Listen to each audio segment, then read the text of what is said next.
Gajuwaka TDP MLA Palla Srinivasarao అరాచకాసక్తిగా మారిపోయి ప్రజలపై దాడులు చేయడంతో పాటు ప్రభుత్వ ఆస్తులను కొల్లగొడుతున్నారని తెలుగు శక్తి అధ్యక్షుడు బీవీరామ్ ఆరోపించారు. రాష్ట్ర టీడీపీ అధ్యక్షుడిగా నియమితులైన నాటి నుండి పల్లా శ్రీనివాస్ నయవంచకునికి ప్రతిరూపంగా వ్యవహరిస్తున్నారని ఆయన అన్నారు.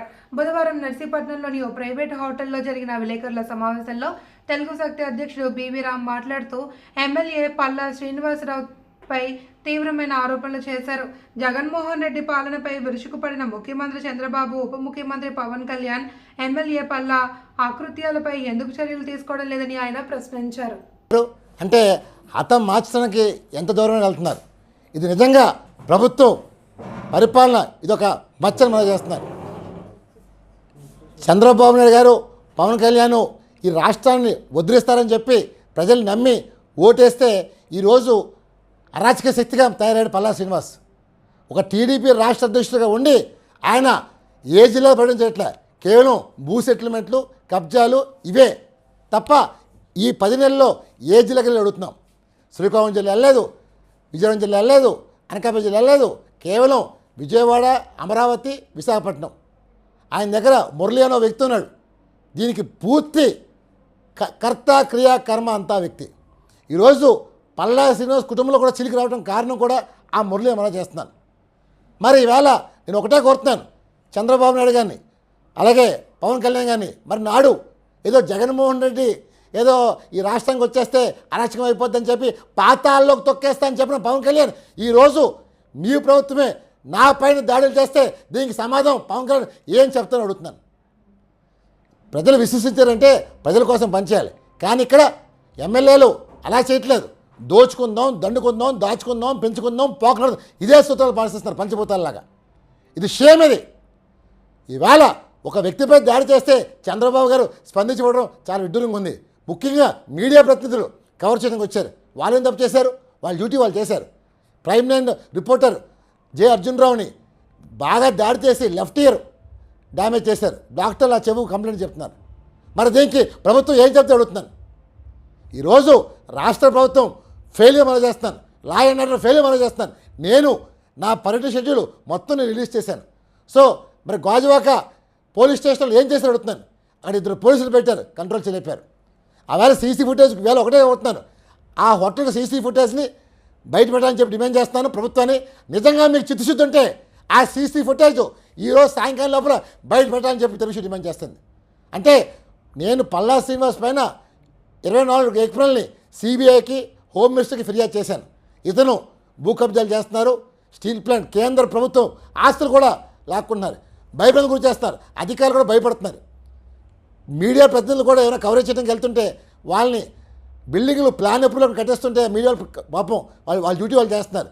అలాంటి వాళ్ళు కూడా కొట్టమని చెప్పి ఆదేశాలు జారీ చేశారు పల్లా శ్రీనివాస్. ఇది షేమ్. ఇది ఇలాంటి వ్యక్తి ఇలాంటి నైవంచుకొని రాష్ట్ర దృష్టి ఉండటం ఇది నిజంగా ఆంధ్రప్రదేశ్ దౌర్భాగ్యం అలా చేస్తాను. తెలుగుదేశం పార్టీ ఓ సిద్ధాంతం పుట్టింది, సమాజమే దేవాలయం, ప్రజలైన దేవుళ్ళని. అలాంటి మహానుభావుడు పెట్టిన అన్న ఎన్టీఆర్ పెట్టిన పార్టీలో ఒక చీడి పురుగు మాత్రం తయారాడు ఈ పల్లా శ్రీనివాసరావు. ఒకటే కోరుతున్నాను, మీరు హై లెవెల్ కమిటీ చేయండి. కమిటీ చేస్తే గాజువాకలో అతను చేసిన దందాలు అన్నీ బయటకు వస్తాయి. ప్రజలు కూడా చంద్రబాబు ముఖ్యమంత్రికి ఎప్పుడు చెప్పని ఎదురు చూస్తున్నారు. మీకు నిజంగా చిత్తశుద్ధి ఉంటే పవన్ కళ్యాణ్కి, చంద్రబాబు నాయుడు గారికి రేపు ఆదివారం రండి విశాఖపట్నం, మార్నింగ్ రండి, పిలిపివ్వండి. ప్రజలు పిలవక్కలేదు, మీరు వస్తున్నారు, మీ సమస్య చెప్పని చెప్పి పిలిపిస్తే వేలలో వస్తారు. అంటే పల్లా అక్రమాలు ఏ లెవెల్లోనే అర్థం చేసుకోండి. ఈరోజు నా పైన వ్యాఖ్యలు చేశారు, కేవలం సారీ చెప్పమని చెప్పాను, అపాలజీ కోరాను. అపాలజీ కాదు కదా ఈరోజు నన్ను ఒక బ్రోకర్ అని, లుచ్చా అని, బ్లాక్మెయిల్ అని, వైసీపీ కోవట్ అని చెప్పి మాట్లాడుతున్నారు. సిగ్గుండాలి. ఒక అంకితభావంగా ఒక సైనికుడు దేశం కోసం ఎలాగైతే పనిచేస్తాడో, రాత్రంగా పగలనగా ఎండనగా ఆ లెవెల్లో నేను పనిచేస్తే, ఒక అభిమానిగా పనిచేస్తే మీరు తప్పుడు మాట్లాడేశారు.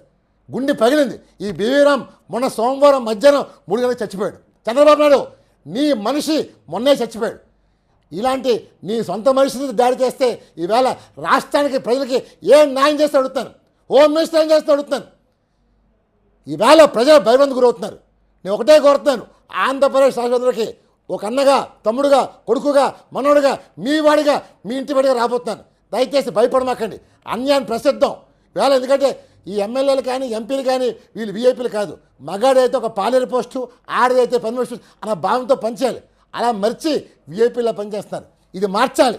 వాళ్ళు ఇంకా ప్రతిరోజు 9 గంటల నుంచి సాయంత్రం 6 దాకా ప్రజల మధ్యలో ఉండాలి.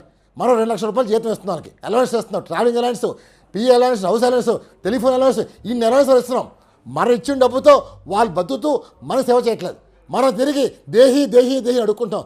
Are you not shame? నేను ఒకటే కోరుతున్నాను, ఇవాళ స్పీకర్గా దృష్టి కూడా తీసుకెళ్ళాం. నా పైన జరిగిన దాడి అసలు డిఫరెంట్గా నేను అన్ని జిల్లాలు ప్రకటించబోతున్నాను. ఈ దాడి నా పైన కాదు, తెలుగు జాతి పైన దాడి. అందువల్ల దీన్ని ప్రతి ఒక్కరిని ఖండించాలి.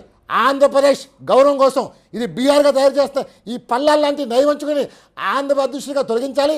అండ్ చంద్రబాబు నాయుడు గారు ఈయన పార్టీని సస్పెండ్ చేసి ఈయన జైల్లో ఉంటాడు. ఎందుకంటే నా పేరు అటెండ్ మర్డర్ చేశాడు, నన్ను చంపాలని చూశాడు. ఎప్పుడైతే సిబిఐకి ఇచ్చానో రేపు సిబిఐ వస్తే మొత్తం బయటపడిపోతాయని చెప్పి తన ఆస్తులు మొత్తం అక్రమంలో బయటపడిపోతాయని చెప్పి నన్ను చంపేస్తే ఏమని నుంచి బుద్ధి చేశారు.